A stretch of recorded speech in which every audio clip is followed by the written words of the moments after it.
Le subconscient, c'est le maître, le chef d'orchestre de ce corps. Or, le subconscient, qui justement est le maestro, a un problème, mais un problème qui est grave et sérieux. Le subconscient ne sait pas faire la différence entre ce qui est injuste et ce qui est juste. Le subconscient ne peut pas et ne sait pas faire la différence entre la réalité et la virtualité, entre le réel et la fiction, entre la vérité et le mensonge.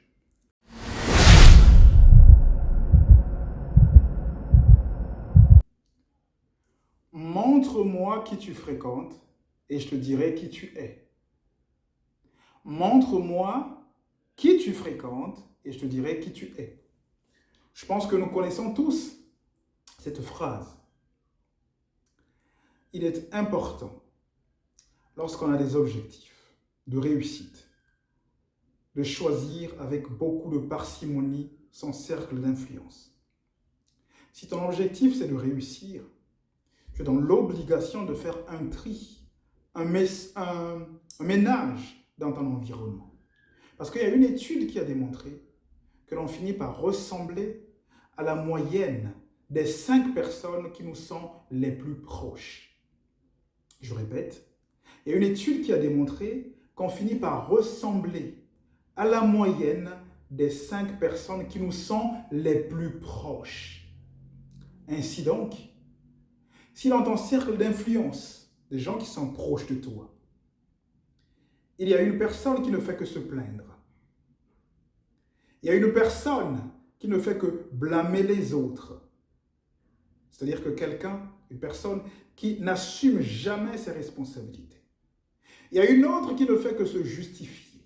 Il y a une autre qui ne fait que mentir. Et il y a la dernière qui ne fait que procrastiner. Mon cher ami, ma chère, j'ai envie de te dire que tu peux être le fils ou la nièce du Christ ou de Mahomet. Jamais tu ne pourras arriver loin. Parce que tu finis toujours par ressembler, tu finis toujours par devenir, tu finis toujours par copier, tu finis toujours par devenir justement la somme des gens que tu fréquentes. Et donc tu comprends par là qu'il te faut faire un choix douloureux, difficile, parfois horrible. Mais si ton objectif, c'est d'arriver au sommet, il te faut passer par là. Parce que c'est ça. Le choix, bien évidemment, il sera difficile. Il sera difficile parce que lorsque tu es habitué avec des gens et pour éventuellement prendre une décision qui consiste justement à briser justement le groupe, dire que bon, à partir de maintenant, je ne vais plus marcher avec l'autre, c'est un choix qui est difficile. Mais mon ami, si tu fais les choses faciles, ta vie sera difficile. Mais si tu commences et tu adores faire les choses difficiles, tu peux être sûr et certain que ta vie sera simplifiée. C'est la raison pour laquelle ce choix difficile doit être fait si véritablement ton intention à toi, c'est d'arriver au sommet. Mais comment ça se fait? Comment est-ce qu'on peut expliquer justement cette étude qui dit qu'on finit toujours par ressembler à la moyenne des 5 personnes que l'on fréquente le plus? C'est très simple. Le maestro, le maître de ce corps en réalité et de ton corps, c'est ce qu'on appelle le subconscient. Le subconscient joue un rôle fondamental dans l'existence humaine. Le subconscient, c'est le maître, le chef d'orchestre de ce corps. Or, le subconscient, qui justement est le maestro, a un problème, mais un problème qui est grave et sérieux. Le subconscient ne sait pas faire la différence entre ce qui est injuste et ce qui est juste. Le subconscient ne peut pas et ne sait pas faire la différence entre la réalité et la virtualité, entre le réel et la fiction, entre la vérité et le mensonge. Le subconscient ne croit qu'en une seule chose. Le subconscient ne connaît qu'un seul langage. C'est le langage de la répétition. En d'autres termes, le subconscient ne croit qu'à ce qui est répété et rabâché tout le temps.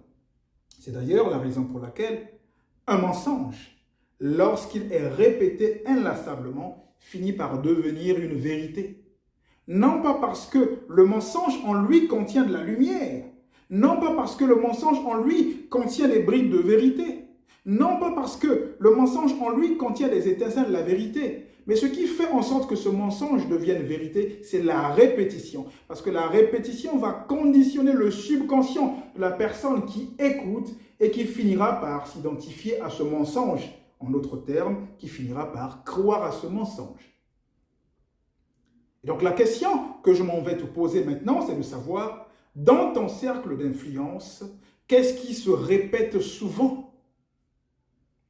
Parce que si dans ton environnement, les gens sont pessimistes, si dans ton environnement, les gens sont défaitistes, si dans ton environnement, les gens ne croient pas qu'ils sont capables de faire des choses, mon cher ami, tu peux passer des nuits de prière, jamais, jamais, jamais tu n'iras loin, jamais tu ne progresseras parce que évidemment, c'est une question de fréquence, c'est une question de vibration, c'est une question d'énergie. Lorsque tu es enveloppé, lorsque tu es absorbé par des énergies négatives, tu es d'accord avec moi, tu finis par couler dans la négativité. C'est la raison pour laquelle il te faut choisir avec qui marcher. Ce qui doit se répéter autour de toi doit être positif. Ce qui doit se répéter autour de toi doit te permettre d'atteindre tes objectifs. Parce que dans la vie, tu vas croiser des gens. Des gens qui sont positifs, qui vont t'aider à aller de l'avant. Ces gens-là te diront par exemple, « Hé, n'abandonne pas maintenant. N'abandonne pas maintenant. Tu as tenu jusque-là. Tu as fait le plus dur. Il faudrait que tu y ailles. Il faudrait que tu avances. » Ces gens-là vont te dire, mais écoute mon cher, les échecs ne sont pas là justement pour nous rabaisser, mais les échecs sont là pour faire en sorte que nous puissions apprendre. Donc relève-toi et va de l'avant. Ces gens-là vont par exemple te dire que lorsque tu tombes, sois sûr et certain que c'est un message que l'univers t'envoie pour te dire que tu as mal fait. Mais ce n'est pas pour autant que tu dois abandonner. Relève-toi et marche. Ces gens-là vont te dire qu'on finira toujours un jour ou l'autre par tomber, mon cher ami. Mais chaque fois que tu tombes, c'est un signal que tu dois te relever pour commencer et recommencer et continuer. Donc ces gens-là vont toujours avoir des paroles positives vis-à-vis de toi. Et voilà justement le cercle d'influence qui doit justement être autour de toi. Mais tu trouveras aussi des gens qui vont te dire, mais mon cher, ça ne sert à rien de le faire. Parce que X l'a fait. Catherine l'a fait, Brigitte l'a fait, Paul l'a fait, Marc l'a fait, ça n'a pas marché. Ce n'est pas pour toi que ça va marcher.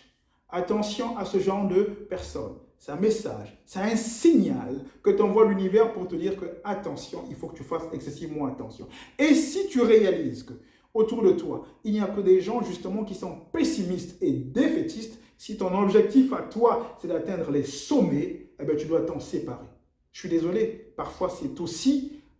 parfois, il faut le faire aussi même dans sa famille, dans sa propre famille. Parce que dans ta famille, si tu as quelqu'un qui te dit que tu n'es pas fait pour réussir, qui te dit ça tous les jours, eh bien, il est temps pour toi, non pas de couper les ponts, parce que la famille, c'est la famille, mais de t'éloigner de cette personne pour ne pas que son énergie négative puisse justement te conditionner. Qu'est-ce qui se répète souvent dans ton environnement? C'est la question que je te pose. Est-ce que ce sont des commérages? Est-ce que c'est la défaite? Est-ce que ce sont justement des messages pessimistes? Est-ce qu'il n'y a que ça dans ton environnement? S'il y a ça, alors c'est un signal pour toi de te lever et de dire « Ok, je fais le ménage, je fais le tri, je vais marcher avec ceux et celles qui vont m'accompagner pour que j'atteigne mes objectifs. Mais je ne peux pas marcher avec celles et ceux qui me rabaissent plus bas que terre. » J'avais un ami avec qui une fois on regardait un match de football. Il y avait une publicité qui passait, une publicité qui faisait l'apologie d'un téléphone portable. Et moi et lui, justement, on se disait, on ne peut pas l'acheter. Non pas parce qu'on n'avait pas d'argent, mais parce qu'on avait nos téléphones, qui étaient en bon état et qui fonctionnaient donc correctement et qui avaient toutes les fonctionnalités. Mais les mois se sont écoulés. Lorsque je l'ai revu, j'ai été surpris de constater qu'il avait acheté ce téléphone. Et lorsque je lui ai posé la question de savoir, mais comment ça se fait? Tu te rappelles, on avait dit qu'on ne pouvait pas l'acheter parce que de toutes les façons, nos téléphones sont encore fonctionnels, nos téléphones ont toutes leurs fonctionnalités. Je ne comprends pas. Et là, il va me dire quelque chose qui va me marquer puisqu'il va me dire qu'il avait été pris au piège, mais au piège de la publicité. Parce que qui dit publicité dit répétition. Donc le fait qu'il voyait et revoyait en boucle cette publicité, cela avait fini par le conditionner. Vous voyez le pouvoir de la répétition, c'est la raison pour laquelle il te faut faire un choix difficile, mais indispensable en ce qui concerne ton cercle d'influence. Des gens qui t'influencent, il faudrait impérativement que tu fasses ce travail méticuleux, mais indispensable, crucial et vital. Rien n'est encore perdu. Tout est encore possible. Mais c'est maintenant qu'il faut agir car demain sera trop tard. Agir, c'est sortir de sa zone de confort. Agir, c'est s'armer le courage et ne pas avoir peur d'affronter les situations difficiles. Agir, c'est être conscient qu'on ne peut pas toujours faire l'unanimité. Et c'est tant mieux, parce qu'on vient au monde seul et on meurt seul. Agir, c'est ne pas attendre les autres pour commencer. J'espère te reparler encore, mais entre-temps, comme tu le sais, abonne-toi, like, partage, commente. L'objectif justement de cette chaîne, c'est de reprogrammer notre mentalité. Et je sais qu'avec toi, on va y arriver. Sur ce, je te dis ciao.